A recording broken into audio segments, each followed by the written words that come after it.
Chairman, thank you for getting to the truth in this scandal.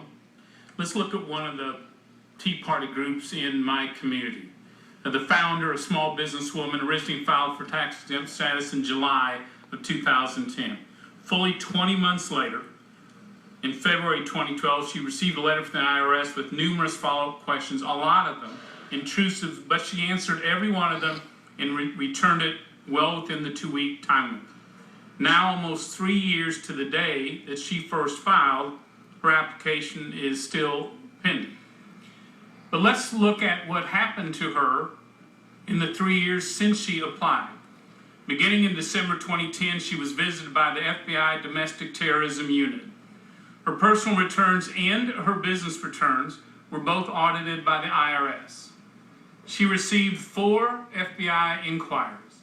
In her business, received unsolicited audits, unscheduled audits by OSHA, the Commission on Environmental Quality, and the ATF twice.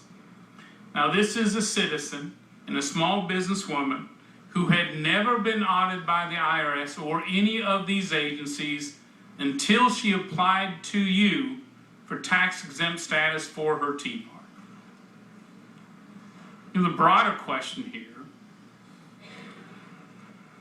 is this still America?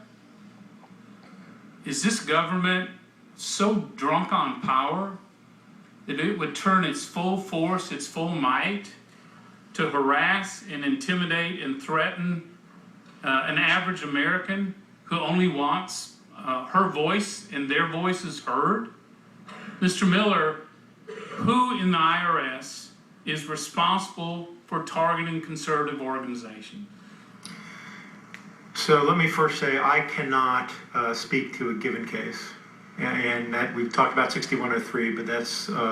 This is not just one case. You know we're talking about the whole list the Inspector General put up there. Correct. Who is responsible for targeting these groups? So again, I'm going to take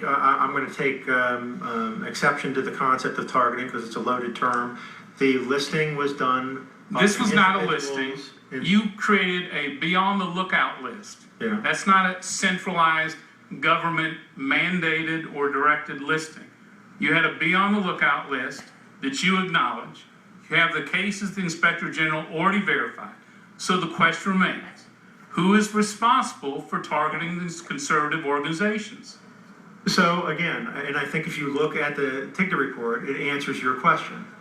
There are no names in the Inspector General's report.